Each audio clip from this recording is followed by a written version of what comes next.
Hi welcome back to my channel. ఈరోజు కథ ప్రేమ ఇష్క్ కాదల్ 35వ భాగాన్ని వినేద్దాం. వంశీ అనిత వాళ్ళని తీసుకుని ఇంటికి వెళ్తాడు. లక్ష్మి గారు కారు దిగి వంశీ లోపలికొచ్చి కొంచెం ఫ్రెష్ అవ్వు, ఈలోపు నేను వదిన ఫుడ్ ప్రిపేర్ చేస్తాను అని లోపలికి వెళ్ళింది. అవును వంశీ, లక్ష్మి చెప్పింది నిజమే. అనిత వంశీని తీసుకుని లోపలికి రా అన్నారు అమ్మమ్మ గారు. సరే అని కారు పార్క్ చేసి అనితతో కలిసి లోపలికి వెళ్ళాడు. లక్ష్మి అనిత వంశీకి రూమ్ చూపించు, ఫ్రెష్ అవుతాడు అంటుంది. రండి వంశీ గారు అని శరత్ రూమ్కి తీసుకువెళ్ళింది. మీరు వెళ్ళి ఫ్రెష్ అవ్వండి అని టవల్ ఇచ్చింది. నేను కాఫీ తీసుకుని వస్తాను అని కిందికొచ్చి కాఫీ తీసుకుని పైకెళ్ళింది అనిత. అనిత కాఫీ తీసుకుని వచ్చేసరికి వంశీ ఫ్రెష్ అయ్యి శరత్ బాల్కనీలో ఉన్న ఊయలలో కూర్చొనున్నాడు. అనిత వచ్చి కాఫీ ఇచ్చింది. తను కూడా ఒక కప్పు తీసుకుని కాఫీ తాగుతుంది. ఈ ప్లేస్ చాలా బాగుంది అన్నాడు వంశీ. ఇది లలితమ్మకి ఇష్టమైన ప్లేస్, అందుకే అన్నయ్య మార్చకుండా అలాగే ఉంచాడు అంది. చంటి రూమ్ బాల్కనీ కూడా ఇలానే ఉంటుంది ఇంచుమించు అన్నాడు వంశీ. అవును, నేను చూశాను. అది చూసినప్పుడే అనుకున్నాను అన్నయ్య టేస్టే వచ్చింది వదినికి అని. మరి నన్ను చూస్తున్నప్పుడు ఏమనుకున్నావేమిటి అన్నాడు వంశీ. అనిత ఫ్లోలో ఏదో చెప్పబోయి వంశీ అడిగింది గుర్తుకు తెచ్చుకుని నేనేమనుకున్నాను అని తాగిన కప్ అక్కడ టేబుల్ మీద పెట్టి వెళ్ళి బాల్కనీ గోడ దగ్గర నుంచుని ఆకాశంలోకి చూస్తోంది. అనిత అలా వెళ్ళేసరికి తను కూడా వెళ్ళి అనిత పక్కన నించుని, నాకు ఇప్పటి వరకు నీతో ఇలా ఒంటరిగా మాట్లాడే అవకాశం రాలేదు. ఇప్పుడు అడుగుతున్నాను, నీకు మనస్ఫూర్తిగా ఇష్టమయ్యే ఈ పెళ్లికి ఒప్పుకున్నావా అన్నాడు. ఆ విషయం నేను అడగాలి, ఎందుకంటే నాకు మిమ్మల్ని చేసుకోవడం ఇష్టమే, కానీ మీకు ఇష్టమేనా లేక వదిన చెప్పిందని మీరు చేసుకుంటున్నారా అన్నది నాకు అర్థం అవడం లేదు అంది. రెండూ అన్నాడు. అంటే ఆ రోజు సుమతి ఎంగేజ్మెంట్లో మొదటిసారి నిన్ను చూసినప్పుడే నాకు నచ్చావు. తర్వాత నువ్వు శరత్ చెల్లి అని తెలిసింది. నిదానంగా చంటిని నీ గురించి అడిగి తెలుసుకుందాం అనుకున్నాను. కానీ సూర్య తన పెళ్ళి నీ పెళ్లితో ముడిపెట్టేసరికి మంజు నన్ను అడిగింది. నాకు ఒక్క పక్క సంతోషంగా ఉన్నా నీకిష్టమో కాదో తెలియదుగా. పైగా శరత్ ఏమంటాడని, మీ ఇంట్లో వాళ్ళ ఇష్టం తెలుసుకోకుండా మాట్లాడొద్దని చంటిని తిట్టాను. కానీ తర్వాత చంటి ఎప్పుడు నీ ప్రసక్తి తీసుకురాలేదు. నేను ఆ రోజు అనవసరంగా మాట్లాడానా అని భయం వేసింది. కానీ అమ్మ వాళ్ళు వచ్చిన రోజు నీతో చెప్పించింది, మరి మన పెళ్ళి ఫిక్స్ చేసింది. నువ్వు విన్నావు కదా, మరి ఇప్పుడు చెప్పు, నాకు ఇష్టమో కాదో, అలాగే నీ అభిప్రాయం కూడా చెప్పు. అనిత వంశీకి దగ్గరగా జరిగి మీరంటే నాకు నాకు అని బుగ్గ మీద ముద్దిచ్చి ఇప్పుడు మీరే తెలుసుకోండి అని కిందికెళ్ళింది. అనిత తన ఇష్టాన్ని అలా తెలుపుతుందని ఊహించని వంశీ బుగ్గ మీద చేయి పెట్టుకుని అలా ఉండిపోయాడు. ఎంతసేపు అంటే లక్ష్మి గారు పిలిచే వరకు ఈ లోకంలోకి లేదు. లక్ష్మి గారు పిలిచేసరికి కిందికెళ్ళి, హా అత్తయ్య చెప్పండి. వంశీ ఫుడ్ రెడీ అయింది, ఇది మంజు డ్రెస్ వదినికివ్వు అని రెడీ చేసిన ఫుడ్ ఇచ్చింది లక్ష్మి. సరే అత్తయ్య, బయలుదేరుతాను, మీరేమీ వరి అవ్వద్దు. పిన్ని మంజుని అలా చూసి తట్టుకోలేక అలా మాట్లాడింది. మీరేం మనసులో పెట్టుకోవద్దు. మంజుని చూశారు కదా మీరు, మనమందరం అక్కడ ఉన్నా కానీ శరత్ గురించే చూసింది. అవును వంశీ అంది లక్ష్మి. సరే అత్తయ్య, నేను బయలుదేరుతాను అని కారు దగ్గరికి వెళ్ళాడు. వెనకే అనిత వచ్చింది. కారులో కూర్చునేవాడు ఆగి అనిత దగ్గరికి వచ్చి, నాకు ఎవరన్నా ఏమైనా ఇస్తే అది నా దగ్గర ఉంచుకునే అలవాట్లేదు అని చుట్టుపక్కల చూసి ఎవరూ లేరని నిర్ధారించుకున్న తర్వాత అనిత బుగ్గ మీద ముద్దిచ్చి బాయ్ స్వీట్ హార్ట్ అని కారు స్టార్ట్ చేసి వెళ్ళాడు. పొద్దున్నే తాతగారు విక్రమ్ వాళ్ళ నాన్నగారు సుధాకర్ గారిని తిట్టగానే కొంచెంసేపు అలా కూర్చుండిపోయాడు. తర్వాత ఏదో ఆలోచించిన వాడై లేచి పోలీస్ స్టేషన్కి వెళ్ళి విక్రమ్ని కలవాలని పర్మిషన్ తీసుకుని విక్రమ్ని కలిశాడు. విక్రమ్, ఎందుకు ఇలా చేశావు అన్నాడు సుధాకర్. విక్రమ్ మౌనంగా ఉన్నాడు. ఏమీ మాట్లాడకపోతే ఎలారా, అక్కడ ఆ పిల్ల చావు బతుకులో ఉంది, 24 గంటలు కడిస్తే గాని చెప్పలేమంటున్నారు అన్నాడు. విక్రమ్ మౌనంగానే ఉన్నాడు. చూడరా, నువ్వు చేసింది ఏమీ చిన్నది కాదు, కేవలం నీ వలనే మాధవ్, రమ ఇంకా శరత్ వాళ్ళ నాన్నగారు చనిపోయారు. శరత్ కళ్ళ ముందే తన తండ్రి చనిపోయినా మా గురించి, నీ కెరీర్ గురించి ఆలోచించి తను ఏ కేసు పెట్టలేదా. కానీ నువ్వు ఒక ఆడపిల్ల చెప్పిన మాటలు నమ్మి శరత్ మీద పగబట్టి అతని భార్యని ఈరోజు చావుబ్రతుకుల మధ్య హాస్పిటల్లో ఉంచావు. కాబట్టి నేను ఒక నిర్ణయం తీసుకున్నాను. దీనివల్ల నన్ను మారతావని అనుకుంటున్నాను. ఏమిటి నాన్న అది అన్నాడు విక్రమ్. నేనిప్పుడు నీకు ఎటువంటి సహాయం చేయను. ఎలాగో నీ మీద కేసు ఫైల్ అయింది కాబట్టి నువ్వు కోర్టుకెళ్ళి కోర్టులో నువ్వు చేసిన దానికి వాళ్ళు ఎన్ని రోజులు శిక్ష వేస్తే అన్ని రోజులు నువ్వు శిక్ష అనుభవించి పాత విక్రమ్ని జైల్లోనే చంపి కొత్త విక్రమ్గా బయటికి రా. అప్పటి వరకు నేను నిన్ను కలవను అని చెప్పి బయటికి వెళ్ళిపోయాడు. విక్రమ్ వెళ్తున్న తండ్రి వైపు చూసి, మీ కోరిక తీరుస్తాను నాన్న. నా వలనే రమ జీవితం ముగిసిందని తెలిసినప్పుడు నా ప్రాణం పోతే బాగుండనుకున్నాను. ఇప్పుడు నన్ను నేను మార్చుకుని ఒక కొత్త విక్రమ్గా బయటకు వస్తాను.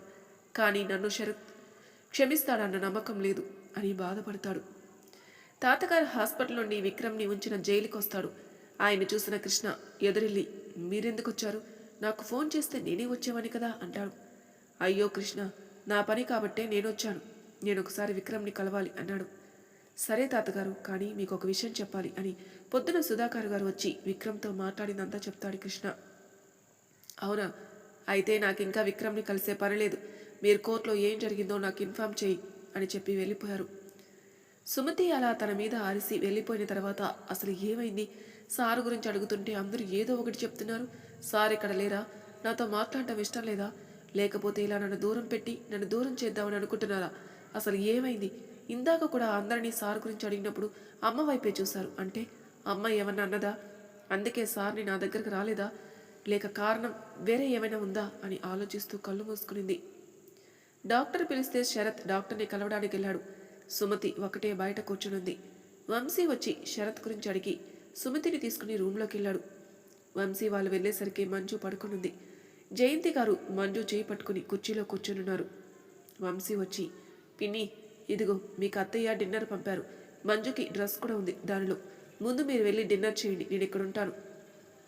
మరి నువ్వు? అంది సుమతి. నేను శరత్ వచ్చిన తర్వాత తింటానులే. ఎక్కడికి వెళ్ళారు? అంది జయ. డాక్టర్ పిలిస్తే వెళ్ళాడు. అయినా పిన్ని, నువ్వు చేసింది ఏం బాగాలేదు. మంజుని చూడ్డానికి శరత్ని రావద్దని చెప్పటం అన్నాడు వంశీ. చూడు వంశీ, ఇంకా ఆ టాపిక్ వద్దిప్పుడు. మంజు లెగిస్తే అది వింటుందిరా. సుమతి, మనం డిన్నర్ చేద్దాంరా అన్నారు జయంతి గారు. పాపం వీళ్ళకి తెలియదు ఏంటంటే వీళ్ళు మాట్లాడుకుందంతా మంజు విన్నదని. జయంతి, సుమతి డిన్నర్ చేస్తున్నారు. వంశీ, మంజు దగ్గరగా ఉన్నాడు. కళ్ళు మూసుకుని పడుకున్న మంజు ఆలోచిస్తుంది. సార్ నన్ను చూడ్డానికి రాకపోవడానికి కారణం అమ్మ ఏమంది సార్? నాకు తెలుసుకునేది ఎలా? ఎవరు చెప్పారు అనిపిస్తుంది. నేను డిశ్చార్జ్ అయ్యేలోపు వచ్చి చూసారా? ఓకే, లేకపోతే నా వేలో సమాధానం చెప్తాను సార్కి. ఇంతలో నర్స్ వచ్చి పడుకోవడానికి ఇంజెక్షన్ చేసి వెళ్తుంది. తర్వాత ఇంజెక్షన్ మత్తుకి మంజు నిద్రపోతుంది. జయంతి వాళ్ళు డిన్నర్ చేసిన తర్వాత నేను బయట ఉంటాం, ఏమన్నా అవసరమైతే పిలవండి అని చెప్పి శరత్ దగ్గరికి వెళ్తాడు. శరత్ డిన్నర్ వద్దన్న బలవంతాన పెడతాడు వంశీ. అర్ధరాత్రి అయింది, అందరూ పడుకున్నారు. వంశీని లేపి ఒకసారి వెళ్ళి మంజుని చూసొస్తాను. వద్దు పిన్ని, చూస్తే ఇబ్బంది అవుతుంది అంటాడు వంశీ. ప్లీజ్ రా, ఒకసారి చూసొస్తాను, మళ్ళీ ఇబ్బంది పెట్టను. మంజు కూడా మెలకు రాదు, ఎందుకంటే డాక్టర్ నిద్రపడడానికి ఇంజెక్షన్ ఇచ్చారు. మరి పిన్ని, నువ్వు ఒకసారి వెళ్ళి చూసిరా అత్తయ్య, పడుకుంది లేనిది. అలాగే అని లోపలికి వెళ్ళాడు. జయంతి సోఫాలో పడుకునుంది. సుమతి మంజు దగ్గర కూర్చొని నిద్రపోతుంది. వంశీ వెళ్ళి సుమతిని లేపి బయటికి తీసుకొచ్చి శరత్ని వెళ్ళమన్నాడు. శరత్ లోపలికి వెళ్ళి మంజుని చూశాడు. తలకి కట్టుతో పడుకునుంది. చేతికి సెలైన్ ఎక్కుతుంది. మంజుని అలా చూసిన శరత్కి కళ్ళ వెంట నీళ్ళొచ్చాయి. బెడ్ దగ్గరికి వెళ్ళి చేయి పట్టుకుని, సారీ మంజు, నా వలన నీకు ఈ పరిస్థితి వచ్చింది. నువ్వు తొందరగా కోలుకొని నా దగ్గరికి వచ్చేయి ప్లీజ్. వలన అవ్వటం లేదు. ఇప్పటి వరకు చాలా మొండిగా నేను దూరం పెట్టాను. నువ్వు నా దగ్గరగా ఉంటే నా వలన కాదు, అందుకే నిన్ను దూరం పెట్టింది అని మంజు నుదుటి మీద ముద్దు పెడతాడు. శరత్ ముద్దు పెట్టగానే అంత నిద్రలో కూడా మంజు పెదవుల మీద ఒక విరియని చిరునవ్వు వచ్చింది. అది చూసిన శరత్ తనలో తాను నవ్వుకుంటూ, ఇంత నిద్రలో కూడా నువ్వు నన్ను గుర్తుపట్టినట్లున్నావుగా అనుకుని మంజుని అలా చూస్తూ కూర్చున్నాడు. ఎంతసేపటికి శరత్ బయటికి రాకపోయేసరికి వంశీ, సుమతికి కంగారు మొదలైంది. మోహన్, ఇంకా బావగారు బయటికి రాలేదు. ఆంటీకి మెలకు వస్తే కష్టం అంటుంది సుమతి. నేను వెళ్ళి చూస్తానులే, నువ్వు టెన్షన్ పడమాకు, నేను వెళ్ళి చూసొస్తాను అని రూమ్లోకి వెళ్ళేసరికి మంజు చేతిని తన చేతుల్లో పట్టుకుని గడ్డం కింద చేతిని పెట్టుకుని నిద్రపోతూ కనిపించాడు శరత్. అలా ఉన్న శరత్ని చూసిన వంశీకి బాధేసింది. జయంతి గారు కదులుతుండడం గమనించి తొందరగా వెళ్ళి శరత్ని లేపాడు. శరత్ లేచి ఏంటి అన్నట్లు చూశాడు. పిన్ని అన్నాడు. అంతే. శరత్ మంజు చేయి వదిలిపెట్టి బయటికెళ్ళాడు. వంశీ అమ్మయ్య అనుకుని జయంతి వైపే చూశాడు. ఆవిడ పడుకుని ఉండేసరికి ఊపిరి పీల్చుకున్నాడు.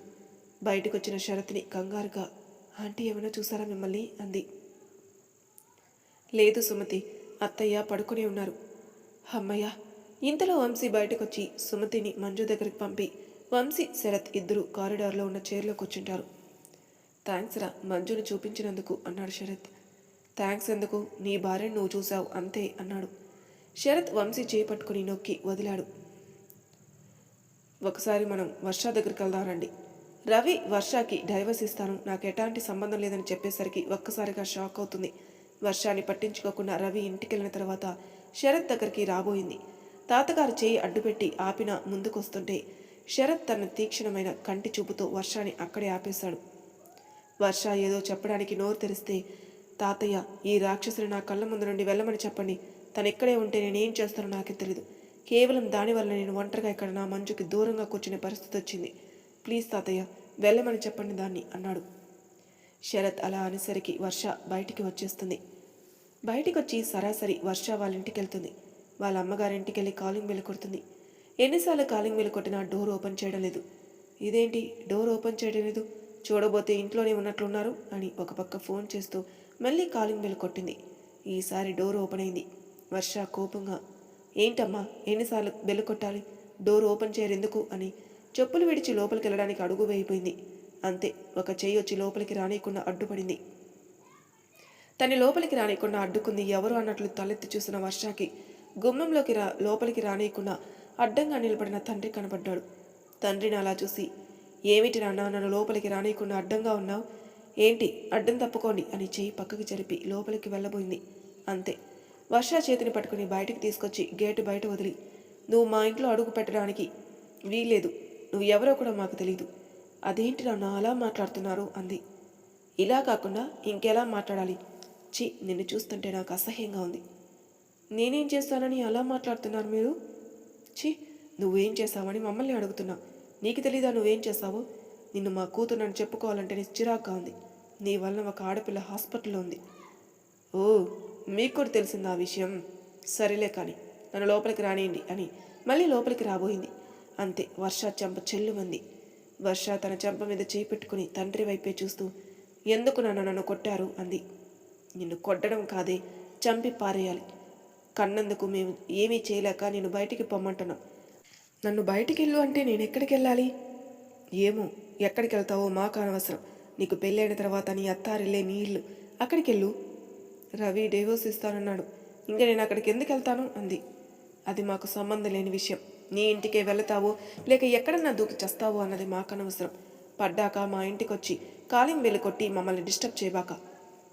ఏమిటి నాన్న ఇది? ఎవరో దానికోసం రవి నాకు డైవర్స్ ఇస్తానన్నాడు, మీరు నన్ను ఇంట్లోకి కూడా రావద్దని అంటున్నారు. ఏంటి ఎవరోనా? అవునులే, అది నువ్వు కాదు కదా. ఆ బాధ ఎలా ఉంటుందో నీకేం తెలుసు. మేము మంజుని చూసిన తర్వాత మాకు అలాంటి కూతురు ఉంటే బాగుండనుకున్నాం. నిజంగా కలిసింది తక్కువ సమయమైనా మా మనసులో నిలిచిపోయింది. అలాంటి పిల్ల ఈరోజు నీ వలన అలా ఉంది. మమ్మల్ని అడిగితే రవి తీసుకున్న డెసిషన్ మంచిదే. ఇంకా నీ చావు నువ్వు చావు, అంతేకాని అమ్మ నాన్న అంటూ మా ఇంటికి రాకు. ఈ రోజు నుంచి మాకు పెళ్ళిలే పుట్టలేదని అనుకుంటాం అని లోపలికి వెళ్ళి డోర్ క్లోజ్ చేశారు. ఇంకేమీ చేయలేక రవి ఇంటికి వెళ్ళినా అక్కడ కూడా అదే పరిస్థితి. అదేంటి, రవి విడాకులు ఇస్తానని అన్నావంటే? అంతే కదా, ఇంకా డైవర్స్ మంజూరు అవ్వలేదు కదా, అలాంటప్పుడు నన్ను బయటికి ఎలా పంపిస్తారు అంది. మంచి పాయింట్ పట్టావు. నువ్వు ఇక్కడ ఉండాలి అంటే కదా అని వర్ష చేయి పట్టుకుని తీసుకెళ్ళి, కాదు లాక్కుని వెళ్ళి ఇంటి వెనక పాత సామాను ఉండే గదిలో పడేసి, ఇప్పుడు ఉండు, ఇది కూడా మా ఇంట్లో భాగమే అని ఇంట్లోకి వెళ్ళిపోయాడు రవి. రవి అలా వెళ్ళిపోయేసరికి, ఇదేంటి అటు అమ్మ వాళ్ళు ఇటు అత్తయ్య వాళ్ళు ఇలా అంటున్నారు, అయినా నాకేమన్నా తక్కువ, నాకు జాబ్ ఉంది, దానితో నేను ఉండగలను అనుకుంది.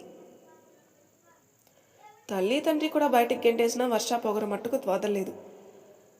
వంశీ ముద్దు పెట్టి వెళ్ళేసరికి అలా ఉండిపోయింది అనిత.